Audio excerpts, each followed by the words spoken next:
it's not only that deindustrialization doesn't matter, but Trump's program is actively deindustrializing and accelerating it. If an observer for outer space were to look at his actions, and we'll discuss that during the show, there seemed to be a common aim to irreversibly dismantle American industry. Hello and welcome to the 47th Geopolitical Economy Hour, the show that explores the fast-changing political and geopolitical economy of our time. I'm Radhika Desai, and today I'm joined by Michael Hudson. Welcome, Michael. Good to be here. Great. Now, I've been stuck in recent days with a striking new development. We know that twice Donald Trump won presidential elections by underlining the deindustrialization of the United States and its effects on jobs and standards of living. Meanwhile, the Democrats lost because they kept insisting that the economy was doing very well, and even blamed voters for not recognizing this, not understanding how well the economy was doing. But of course, the voters knew that there was a big discrepancy between the cherry-picked numbers that the Democrats were highlighting and their own experience. Now, as we know, the Democrats are in disarray, and you might think that they would mount a counterattack. Given that Trump's tariff strategy is so mad, and we've discussed this in previous shows, and we've highlighted how attempts to find a method in Trump's madness are going to fail because it seems to be all madness and very little method. So you'd think that this was, Trump's sort of soft underbelly and that they would attack there. They would point out that Trump's strategies are unlikely, as we have shown, to achieve its advertised results. But what's clear from the counterattack, as it's now emerging, now that it's actually materialized, is that this would be too rational a strategy for a party that is determined to self-destruct. So instead, the counterattack is taking the form of insisting, wait for it, that there's nothing wrong in the first place. This is exactly what would have ensured Biden's defeat and eventually ensured Harris's. So today we are going to examine these arguments, not least because they also defend the dollar system, which in this show we have exposed it time and again as having been toxic and continuing to be toxic, not just for the rest of the world, but also for working people in the United States. So let's start with an interview with Professor Joe Stiglitz. Here he is. Professor Joe Stiglitz gave an interview to the BBC, and here again he trots out the hoary old story, which, by the way, has been around for a long time, as I've shown in my book, Geopolitical Economy, in which they try to naturalize deindustrialization. They basically say that, this is just the way things are. There's nothing that we ought to be complaining about. So let's take a closer look at what Stiglitz actually said. And I've taken this little bit here from the transcript that appears on the side of most YouTube videos. So here's what he says. He says, and now I'm quoting, the multilateral trade deficit is not determined by these little negotiations. He's referring to Trump's tariff negotiations. They're not determined by these little negotiations that are going on, but by macroeconomics. There are adjustments of exchange rates that go on to offset the tariffs, and the magnitude of the multilateral trade deficit is going to be determined by the disparity between America's total aggregate savings rate and total aggregate investment rate.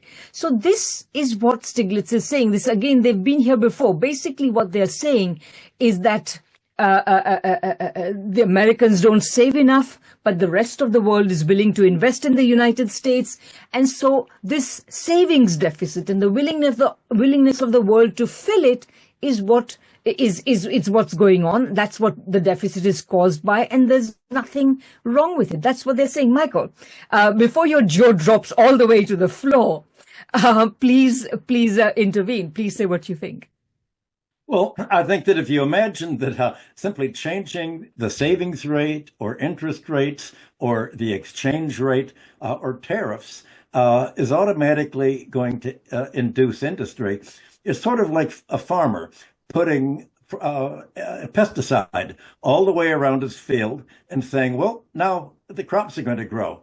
What he leaves out of account is planting is necessary. And Stiglitz leaves out planning. It's just all you need is three variables: savings, investment, and this is a theory that was used by the Allies to impose German reparations in the 1920s. It was all disproved by Keynes in his arguments. I have a whole chapters on that in my book on trade, development, and foreign debt. What I think you're going to be talking about is how industry is a complex, multidimensional process, and you can't just select one precondition or one parameter and imagine that this is all that you need. I think creating an industry or reviving one that has disappeared, it's sort of like a combination on a safe. You have to have the whole combination to open the door. Yeah, this is very important. And so, Michael, what they're saying is that because the trade deficit is caused by what, Stiglitz is macroeconomics, which in fact it's not either. Trade deficit is caused by the deindustrialization of the United States. Let's just take a look at some statistics about the deindustrialization of the United States. Let me just share a couple of charts that I thought of sharing. So here's one. So what this chart shows us is that you can see here what's going on is we have figures from January 1939 till about 2018. And things are not really much improved. And these are just absolute figures. These are like essentially thousands of jobs. So 22,500 means 22,500,000. You just have to add 3 more zeros to it. So essentially you have U.S. manufacturing employment, which of course goes up a lot during the war because, the United States supplied the Allies with so many arms, etc. And then it continues to go up in absolute terms to reach a peak in the late 1970s. And since then, it's been declining in absolute terms, although in the aftermath of 2010, there has been a bit of a rise, but it nowhere matches what used to be the case. And another thing that we should see is the U.S. manufacturing industry's share of nominal GDP. Again, U.S. industry accounted once for between 25 and 30% of U.S. GDP, let's say 27% or so. And since then, it's been more or less in continuous decline all the way through. And one other thing that people say is that the U.S. Deindustrialization is going on everywhere. But what's really interesting is if you look at manufacturing jobs as a share of total employment, the U.S. is second last. The only country that beats it in terms of what a small share of the total workforce works in manufacturing. It's the United Kingdom, which is the only major country in the world, which has been consistently even more neoliberal than the United States, and as a consequence done even worse. So at the top is Germany. Italy even has a relatively high proportion of manufacturing employment, and Japan. Here are these three quite industrial economies, which although they have declined, they still retain a substantial share. And then, of course, you have these other three. So, this idea that somehow that deindustrialization doesn't matter is a really interesting one, isn't it? Well, it's not only that deindustrialization doesn't matter, but Trump's program is actively deindustrializing and accelerating it. if an observer for outer space were to look at his actions, and we'll discuss that during the show, there seemed to be a common aim to irreversibly dismantle American industry. Well, that's the effect. And if this turns out to be an unintended consequence, that's because Trump shares the economics profession's tunnel vision that we've just seen you illustrate when it comes to what really is necessary to plan for development. And your chart just showed labor going down. Well, that's one of the things you need for industrialization. You need industrial labor. And today's manufacturing jobs pay about 35 cents an hour more than service labor, being a waiter or a cashier or a packer at the American warehouse. Construction gangs are very low paying. You need high-skilled labor, and if the cost of getting high skills has to be borne by the employee, then you're not going to have, they're going to choose to be a waiter. And they're not going into industrialization. So while Trump pretends to be supporting labor, namely the already unionized labor in things like the steel industry, you're not going to have industrialization without people working in factories. And who wants to work in a factory except immigrants? But then Trump has blocked the immigrants. So there's not going to be a labor force to work in them if you were to somehow build them. No, this is really interesting, and I have to share this as well. You know, there are some, I'm sure practically everybody who is watching our show has seen these, but it's worth reminding ourselves of these. These are still images from some videos that have gone viral on various social media, which show, you know, this is created by artificial intelligence. These are not real scenes, and they are basically trying to put across the idea that Americans don't really want manufacturing jobs. And in order to put across this idea, they are creating these dystopian visions of American workers who are working at these very primitive work platforms. This is not what manufacturing looks like today. This is not what manufacturing should look like if the US industrialized. But the idea is that we should not, you know, another way of naturalizing deindustrialization is simply to say that American workers don't want these jobs, and since they don't want to do these jobs, they should be offshored to countries with a lower wage rate. Michael, you want to say something? Yes, I only saw one black person there.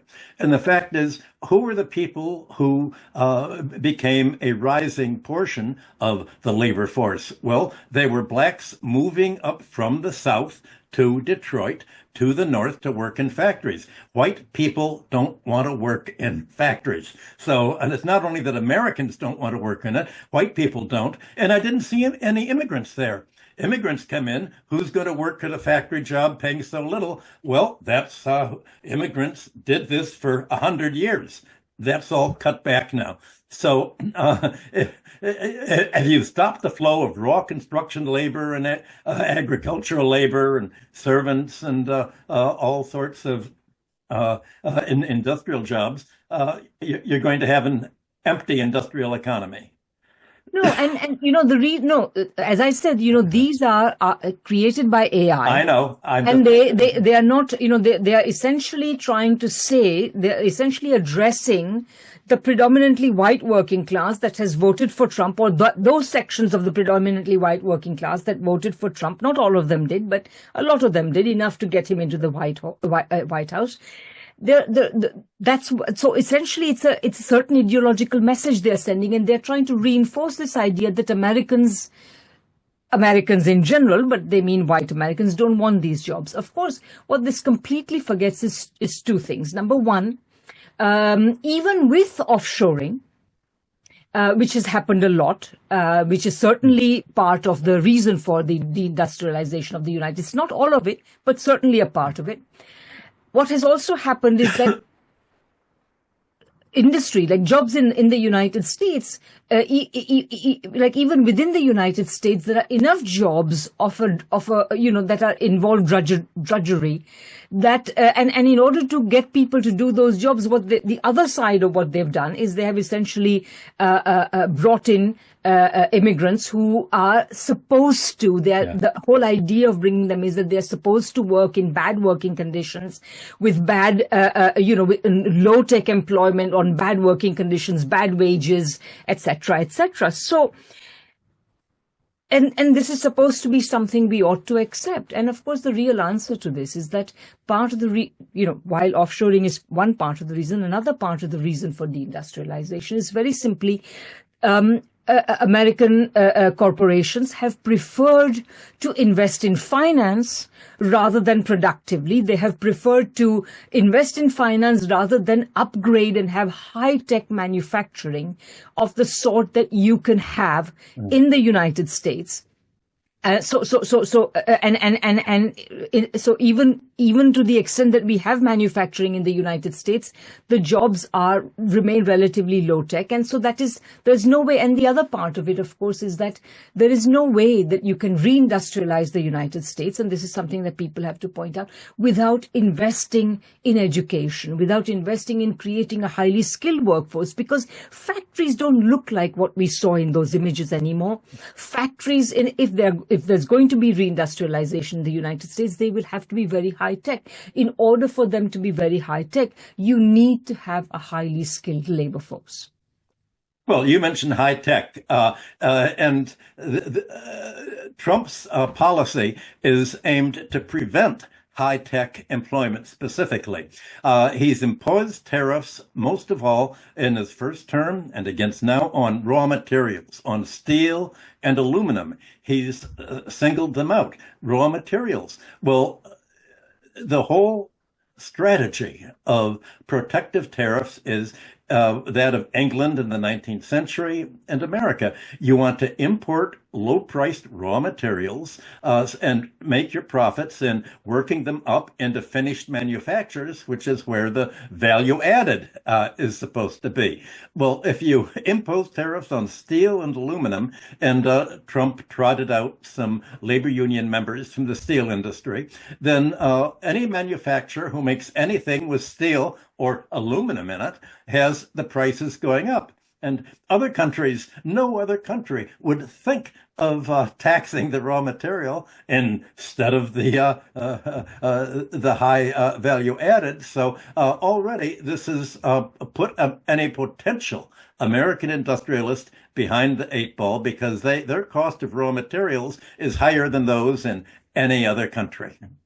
No, and you're so right, Michael. I mean, historically, the capitalist system has always also been imperialist. And people forget this element because, capitalism necessarily requires a kind of an imperialist cushion within which to survive and thrive. Because what is the function of this imperialist cushion? It's not just to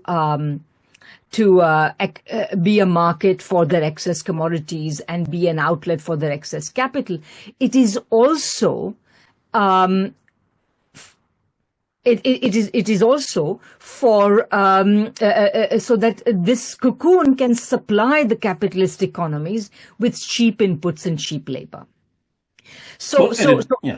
And so if you think about it, from its very beginnings, I mean, just think about it. We are always told the beginnings of capitalism occurs with the Industrial Revolution in the United Kingdom. The darn Industrial Revolution in the United Kingdom took place on the basis of an input, namely cotton, that could not possibly be produced in the United States. In the UK. And then and from the beginning, the supply of this was organized on the basis that American planters in the southern United States, using slave labor, would supply the factories of Manchester and elsewhere in the north of England with this critical raw material. So just think about it. From the beginning, capitalism has relied on cheap inputs, cheap labor, etc., to make profits. Well, there's one thing you need besides labor and raw materials, and that's machinery.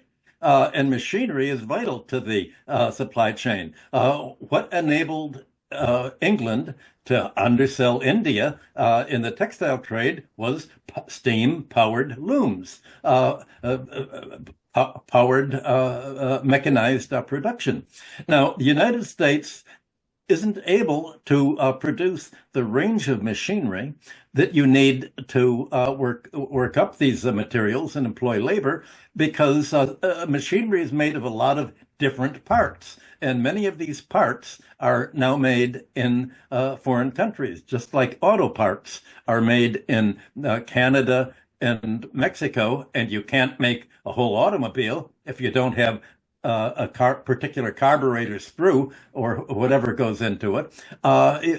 You've cut off the parts that America is dependent on other countries. And in addition, for instance, magnets and particular raw materials like rare earths, which are needed for their heavy magnetic characteristics, and they're needed for information technology, for all of the computers, for the military technology. And what industry there is in America is very largely military, to make, I would say they're to making arms, but the arms really aren't to fight in a war, because they don't work very well. They're really just to sort of employ labor. But you don't have either the machinery or the raw materials or the labor. So now we have three things that we don't need for industrialization, that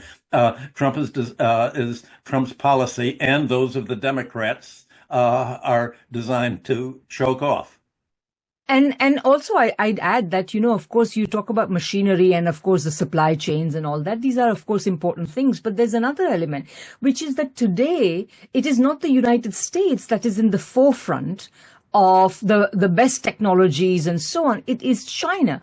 And that's also very interesting, because we're always told that capitalism is best at innovation. It's best at, increasing productivity and blah, blah, and so on. In reality, it is socialist China that is leaping forward, leaps and bounds with these. But let me come back to this. Our main point of discussion, which is the way in which deindustrialization is being naturalized, and I want to do that by sharing this very handy article which came out on the website of the Council of Foreign Relations, which is, as you can see, it is entitled "The U.S. Trade Deficit, How Much Does It Matter?" So basically their point of attack against Trump is to say Trump is harping about something that does not matter. But it's very clear that the situation in the United States is fairly serious vis-a-vis industry. And, there have also been some articles that have been written about how Trump is outdated because, his preoccupation with deindustrialization goes back to the 1980s. And while, of course, I have more disagreements with Trump than I care to list, on this point, he's not necessarily wrong. I mean, the fact of the matter was, it was in the 1980s that ordinary Americans, as well as American intellectuals, became aware that at that time it wasn't China, it was Japan that was beating them, hand over fist in practically every possible way, including in the, in the forefront of technology and so on. And people will remember that in the 1992 elections, in which Bill Clinton won the election, part of the reason Bill Clinton won is because Ross Perot ran an extremely successful campaign precisely on this ground, that if we wish to beat the Japanese challenge, the Japanese competitive challenge, he said to his fellow Americans, he said, we must do what the Japanese do. We must have an industrial strategy, etc. Now, Trump, of course, as we've said before, is not offering industrial strategy, but at least he is not naturalizing deindustrialization. So let's look at this article, and I've made a list of the main points it makes in naturalizing deindustrialization, essentially arguing that people in the United States have no option but to accept that deindustrialization is their fate. So we'll take these points one by one. I'm not going to leave these this boring slide up on it, but let's just look at the first one. The first point they make is that a larger trade deficit can be a result of a stronger economy as consumers spend and import more, while higher interest rates make foreign investors more eager to place their money in the United States. This argument has been around for a long time.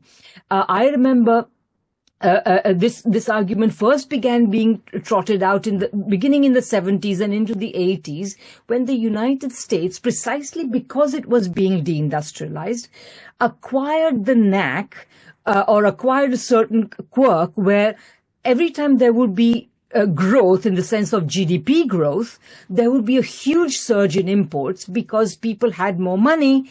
And if people have more money, what were they spending it on? Not on American goods, but on imports. So this has been, this should have always been recognized as a problem, but it's being turned around, and we are now being asked to say that, it's a bit like a doctor saying, oh, you have a fever. That's very good. You'll stay warm, sort of thing, So, Michael, go ahead. Well, you'd mentioned earlier that Americans prefer to put their money into finance. It's not simply the way to get rich is to put your money into finance, but industry itself has been financialized. And you mentioned high technology investment. That takes research and development.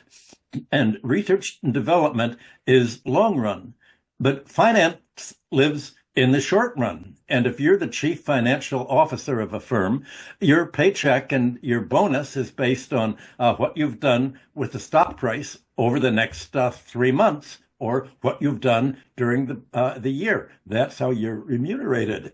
And statistics by Professor Laskanik of Harvard and others show that 92% of corporate profits in the United States are spent either on stock buybacks or on higher dividend payouts to increase the stock price.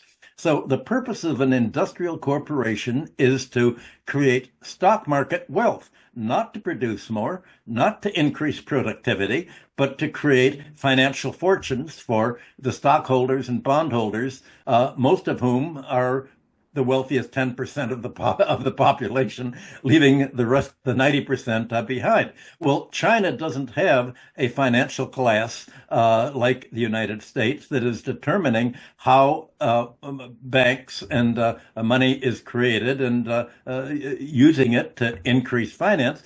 China, and I think Japan before that, would put the national plan is based on long-term capital investment to increase productivity, not only to create new products, but to lower costs on what they're doing. And if you're running a corporation to take on debt to finance stock buybacks, or you borrow just to pay out special dividends, that's going to add to the cost structure of companies without adding to the labor productivity at all. So you have this the financialization that has distorted American industry, which I think we've been talking about for the last year.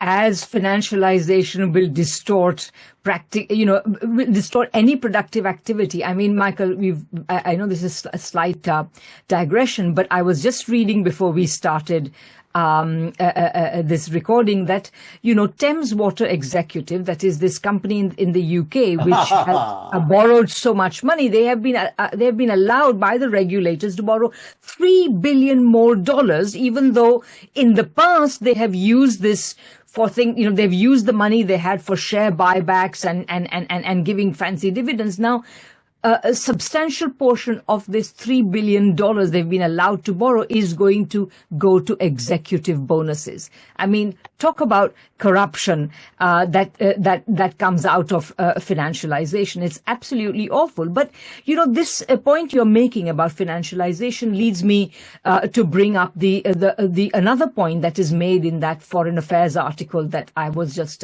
talking about. So what they say is that Trump's narrow focus, so so the second criticism they make is that Trump is focusing narrowly on trade in goods, when in reality, and completely disregards the fact that the United States has a big surplus on services trade.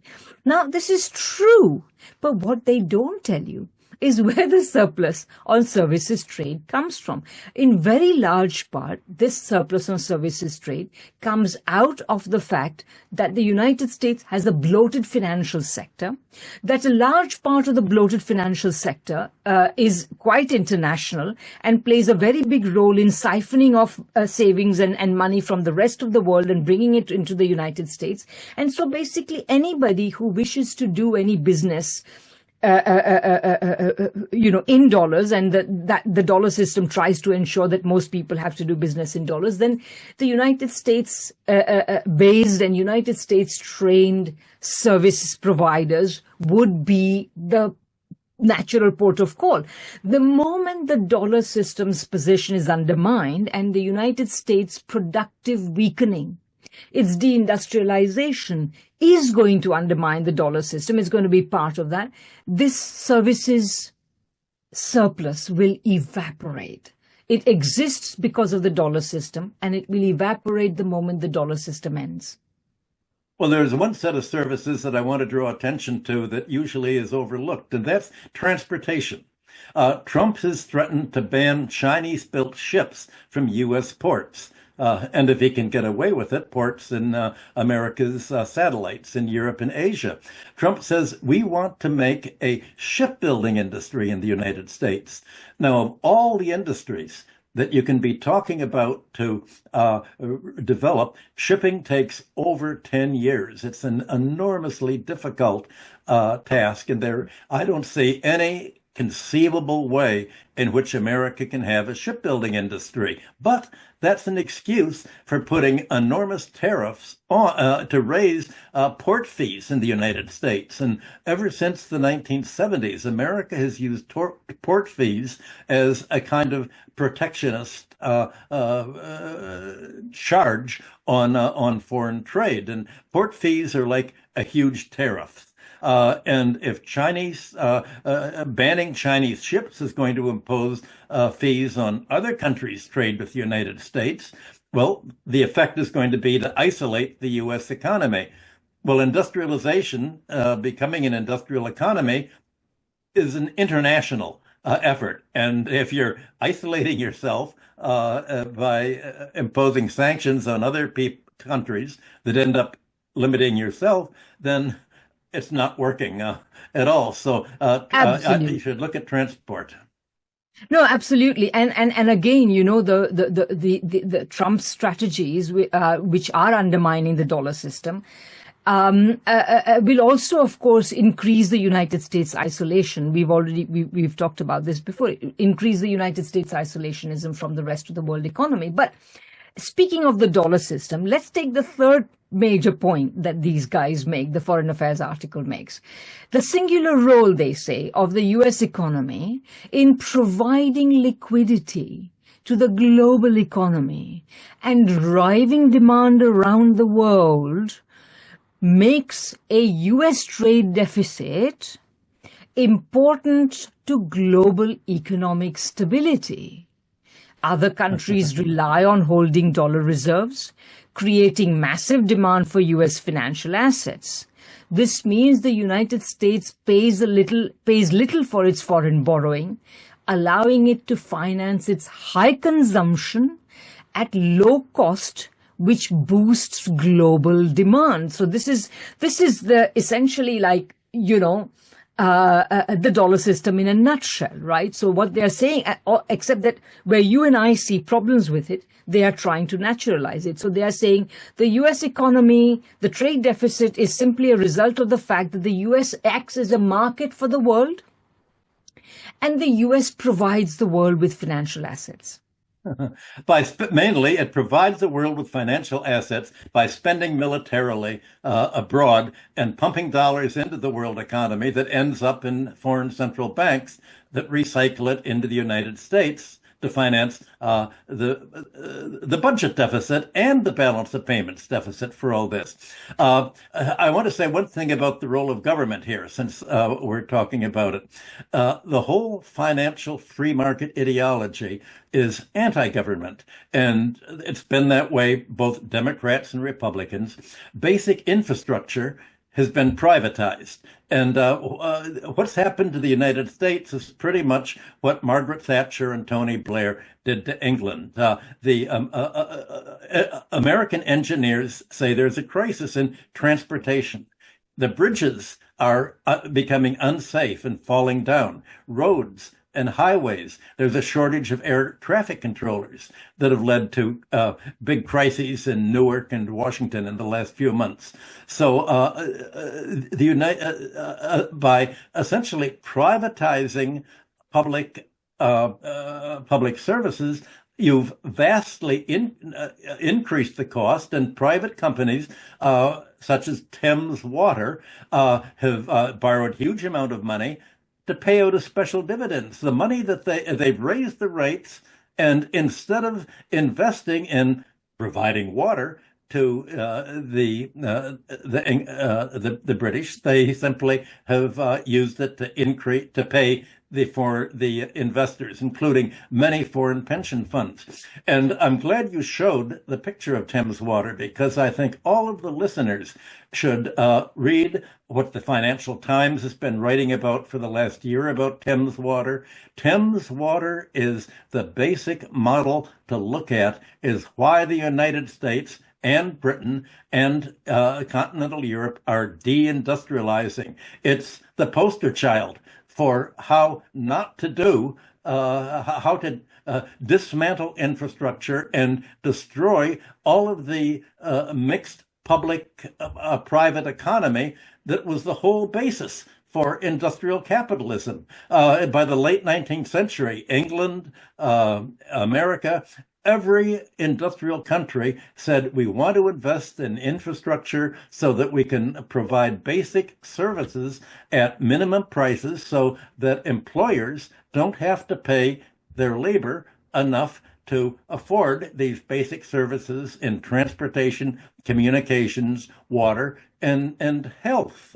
Benjamin Disraeli, the conservative English prime minister, said health is everything. Well, you can imagine providing health means there's less sick leave for labor. Well, in the United States, you see the result of privatized healthcare, 18% of GDP. Right down the line, you can look at the cost of infrastructure that used to be subsidized under public ownership, has been turned into rent-seeking monopolies. And you privatize a natural monopoly, and all of a sudden, the buyers, you want to get monopoly rent. They borrow the money to buy the monopoly, so they build interest charges into the cost of providing the services. They provide management fees to themselves. That's the cost. They add interest rates, management fees, every kind of external charge that they can do. That deindustrializes. So I think we've made a whole litany of how the policies that America has followed have led to deindustrialization, and you can't reindustrialize unless you reverse all of these policies and get to how it used to be in the late 19th century. But the problem for America is that everybody called these policies socialist, and that was leading to socialism. And you can't industrialize without socialism, meaning public investment, public infrastructure, the government regulating the economy to increase production, output, productivity, living standards for labor. All of that is said, that's socialism, and that's why we're fighting China, so we won't be like them. Well, we're not like them. Yeah, that this is exactly right. So there was a time when capitalism was sufficiently in an expansionary mode that it essentially said, look, there are some aspects of services, etc., which we need and which allows us to be more productive and more dynamic and make more investments and so on, which we can leave to the state. But today, with a capital essentially having exhausted itself, seeking only the most easy way of making profits rather than investing in innovation, etc., etc., what it's doing is essentially using the state as a milch cow. Essentially, all the services the state have used to provide as a public service, making economic expansion easier, now have to become sources of profit and sources of inordinate levels of profit that capital seems to require today. So absolutely, that's absolutely right. And so this essentially, these arguments that, the United States must act as the market for the world and must provide the world with financial assets, all of this is justifying the structure of the world economy and the US role in it as it is at the moment, completely ignoring all the ills that it inflicts on people the world over, as well as on American workers. And we are simply being asked to admit this. So another couple of points, simply being asked to accept that this is the way things are, and this is the only way things can be. So they also say further, things like, if you increase restrictions on world trade, in the interest of moving to U.S. trade surpluses, this could lower global growth, inflation, etc., etc. Absolutely, in the short run. But in the long run, the rest of the world does not need to be a sink of cheap labor. The rest of the world also needs to develop. And the United States workers also need good jobs. So this is not working.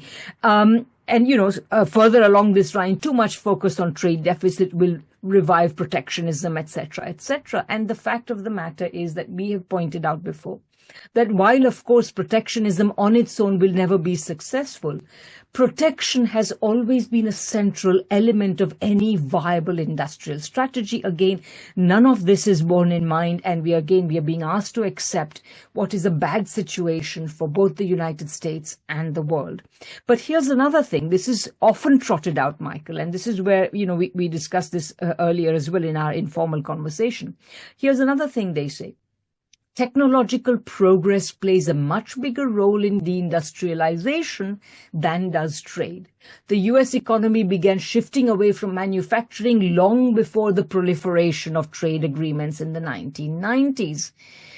But really, what you and I have also been saying is that while it's true that, just as technological progress in agriculture has shrunk the proportion of people working in agriculture to a much smaller number than would be necessary, although this completely ignores the fact that all Western countries also import a lot of food materials from much more labor-intensive agriculture around the world. So, where do you get your strawberries and where you get your, all sorts of things, tea, coffee, etc., which you are getting. But anyway, the level of Western dependence, US dependence on the rest of the world for food is much greater than most people imagine. But nevertheless, let's say, technological progress is necessary. But the fact is the United States remains what's the word for it? A sinkhole for the worst forms of jobs in the world. And that's why, and immigrants who are under the constant threat of things like deportation, etc., can be relied on to do this kind of work. So essentially what we are saying is that the problem is not deindustrialization is being caused not by automation, but by too little automation. Because if the United States had automation across the board, you would have more manufacturing jobs in the US, as they do in comparable economies like Japan, like Germany. Well, there was a whole argument in the mid-19th century, beginning with Ricardo thinking, automation is going to put labor out of work. And Marx argued against that. He said, well, look at all the labor that's going to be making the machinery that is putting some labor out of the work. He talked about a shift of labor into the machinery making sector, and you have to look at all this.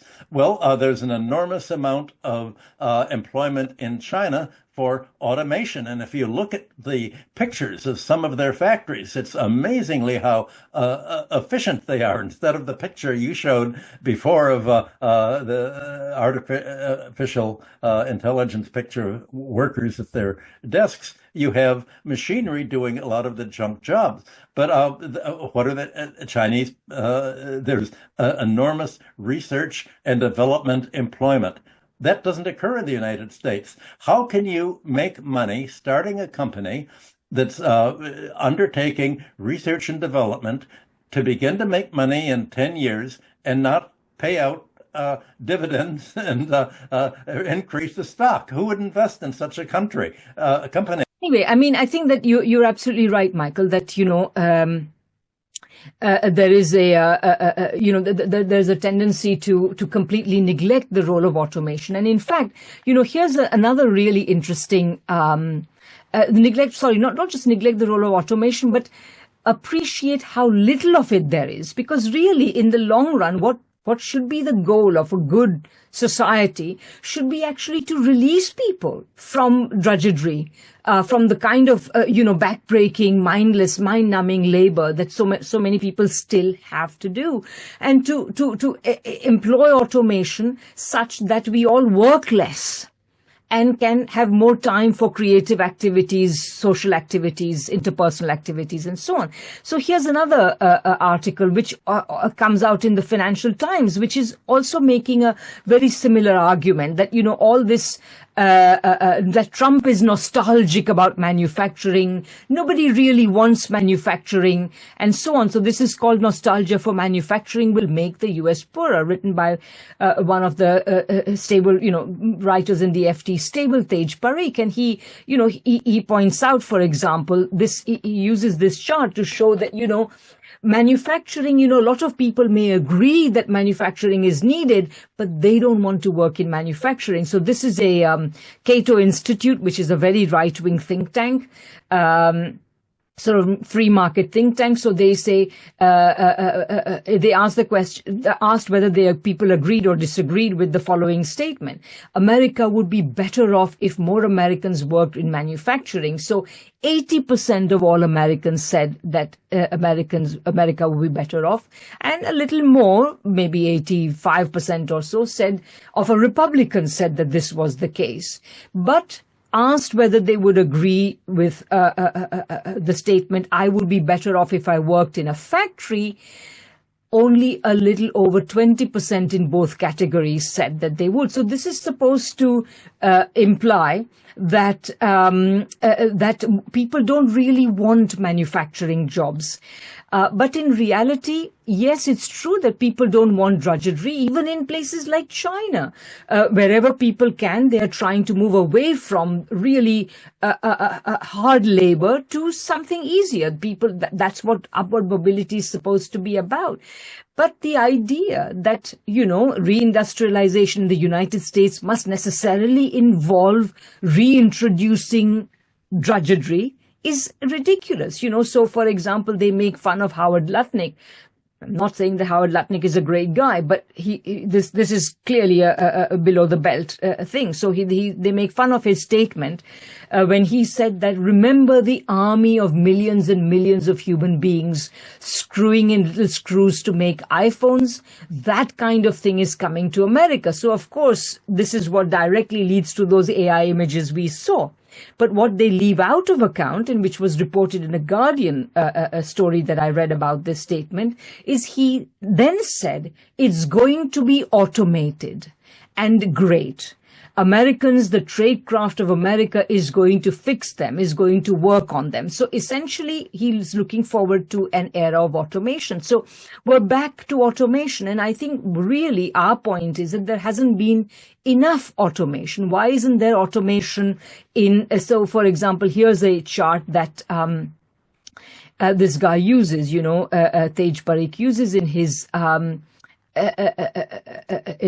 critique of the idea that Americans, that there's anything wrong with deindustrialization. So here he says, American manufacturing has moved up the value chain. He says, if you look at high-tech industries, or defense and space equipment industries, they have moved up from, they have increased from their base in about 2000, whereas compared to where they were in 2000, clothes and shoes and textile and product mills have decreased. But these operations would not be that difficult to automate.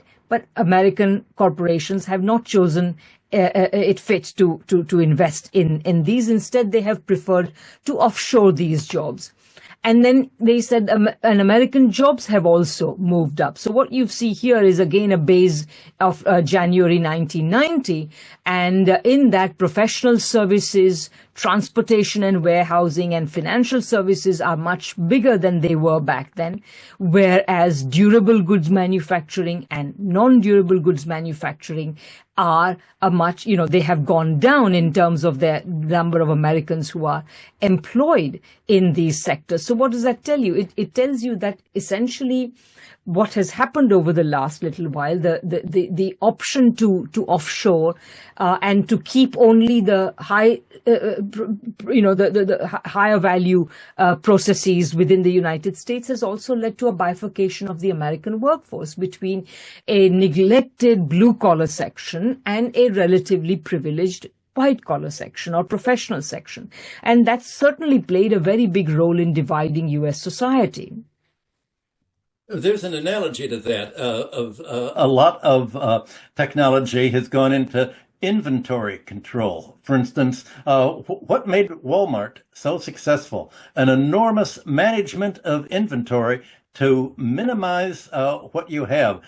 It used to be back in the 1960s when economists like me were forecasting the various elements of GDP. One of the things we were always looking at was inventories, and companies had huge inventories. Well, right now, since the 1980s, there was a new management philosophy, and you just get inventories at the last minute.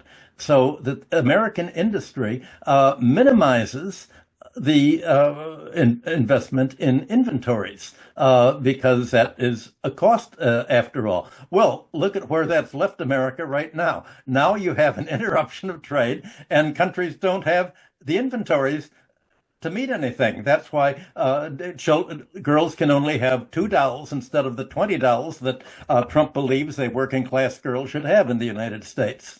Well, I mean, I have to say that insofar as the question of $2 and $20, I do have to say, I think if all of this led to a decline in wasteful consumption, I, for one, will applaud it. But nevertheless, nevertheless, let's take a look at a couple of other things that this guy is also saying, So one of the things he points out is that, America does have manufacturing, and the manufacturing that remains within the United States has gone, is adding more value. So while manufacturing jobs, which is this pink line, have declined since the 1990s, at least that's how this chart measures it, although we've seen that it's been declining for much longer, going back to the 1970s, real manufacturing value added has risen. Well, of course, because if you keep, if you're essentially involved in the process of keeping high-tech manufacturing in the United States and offshoring low-tech manufacturing, this is bound to happen. And of course, the problem there is that the low-tech manufacturing should also have been converted into high-tech manufacturing and kept within the United States. So we are also told in the next sentence, he does not present a chart for it. He says the U.S. ranks second only behind China in its share of overall global manufacturing output. By most measures, America is already a manufacturing superpower. This is ridiculous. He's obviously not giving you the statistics, because if you looked at the statistics, you will realize that this is not such an easy statement to make. So these are recent statistics for in millions of US dollars of manufacturing output by country. China is at close to whatever this would be. I think this would be like $4 trillion of manufacturing output. In fact, close to, well, more, 4.5 anyway. And the United States is more like $2.5 trillion in manufacturing output. So this is not like, okay, it might be next to China, but this is no kind of manufacturing superpower.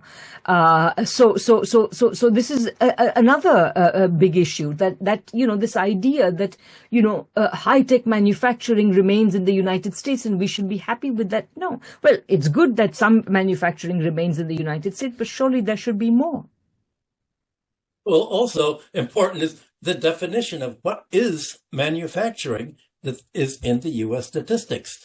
Largely, they're assembly plants.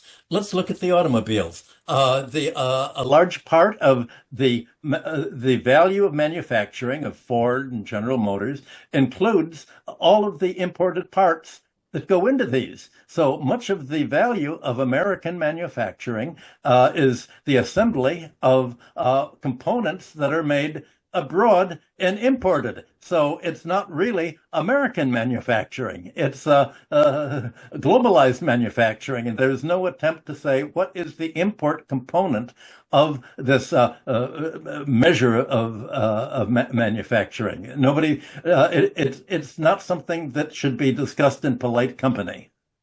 This is so true. And maybe, we've been going for quite a while, Michael. So maybe a last set of points and then we will conclude. So, you see, what you're saying and what we've been discussing is really that what has happened in the United States is that essentially the capitalist class, which is essentially the leading CEOs we are discussing of the big corporate capitalist, the corporate capitalist class has essentially become averse to investing in the United States, to developing technology through R&D and so on, and to any kind, and now I remember the bit I forgot. In all of this democratic discussion, the one word you do not hear is patient capital. Patient capital, the kind of capital that is really necessary for the kind of reindustrialization the United States really needs, which the Democrats are telling us we shouldn't even want, and Trump is telling us we should want, but nothing that he has proposed is likely to lead to it. So we are, the US is in a really bad situation because both the major political forces that dominate its political system are not committed to doing what the United States really needs.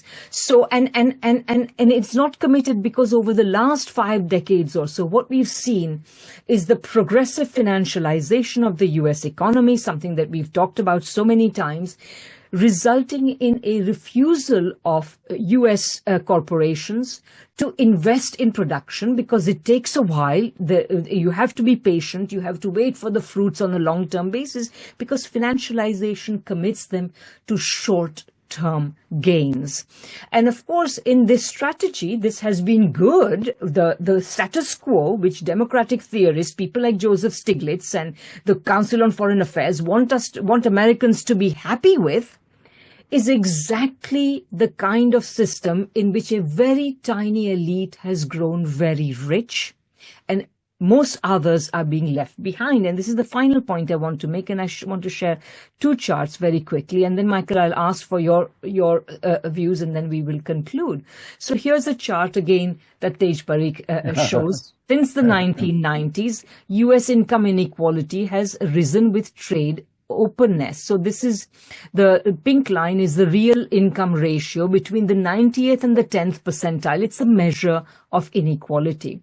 Whereas the blue line is US trade as a percentage of GDP. So as US trade as a percentage of GDP has risen, so has the income going to a tiny elite. And this is very interesting because, of course, the trade openness, it's always celebrated in terms of how it's going to bring prosperity to everyone because it's going to be based on the principle of comparative advantage, which is among the biggest hoaxes in economic history.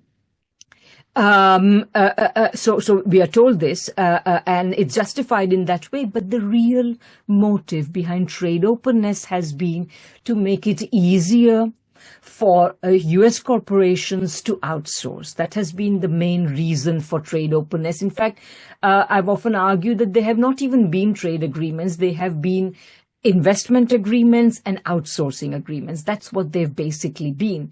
And the second chart I wanted to share is just the same thing, but or similar chart, but now showing wealth. So U.S. national wealth as a percentage of net national wealth as a percentage of net national income. So the amount of wealth, the U.S. is the amount of wealth the U.S. possesses compared to the liabilities that it owns. So that has essentially, it rose a great deal in the interwar period, then it declined, and since then it has been rising again. And global goods trade. So the U.S. national wealth has also gone up. And this is, of course, a demonstration of the fact that, of course, with trade openness, with the trade deficits, has gone the need for attracting money from the rest of the world to cover these deficits. And, of course, you can, so far, this has worked, but it has never been particularly easy. And it's very possible that this mechanism that has so far been filling the U.S. trade deficit with capital imports, that this mechanism will continue working as U.S. assets become less and less desirable. And they become less and less desirable because U.S. industry is suffering more and more. This is going to be the result. Well, you and I have been talking about what used to be called industrial engineering. And instead of talking about it, Stiglitz and the economy profession is talking about macroeconomics. That's what they give Nobel Prizes for, not what we're discussing. I don't know what you'd call what we're talking about. It's certainly not what economists talk about anymore. Well, indeed, economists have essentially, indeed, you could say that the economics is not a science, it's a doctrine. And a doctrine is held, like a church doctrine, it's held on to no matter what the empirical evidence reveals. So the empirical evidence can reveal, deindustrialization, greater inequality, a lack of investment, all of these things. But the doctrine that free markets and free trade are always good remains, economists hold true to it, no matter what the empirical evidence of their actual result is. And so here it is. I think we've just been discussing the democratic counterattack, which on Trump, which simply takes the form of insisting that there's nothing wrong with the U.S. economy after they've lost to Trump twice, because he said, at least he acknowledged there was something wrong. While Democrats kept saying there was nothing wrong. So we can only hope that U.S. working people in the United States will soon acquire or will soon be graced with another political force that actually represents their interests and does not just admit the problems with the U.S. economy, but comes up with a viable alternative to promote the kind of prosperity that American citizens need. So financial doctrine today plays the role that church doctrine used to play in earlier times. Exactly. So, Michael, thanks very much. This has been a great discussion. I hope people will find it valuable. If you do, please subscribe to us, like us, and so on. I should also add that we would like to thank our videographer, Paul Graham, our transcriber, Zach Weiser, and, of course, Ben Norton, our host. Thanks very much, and see you next time.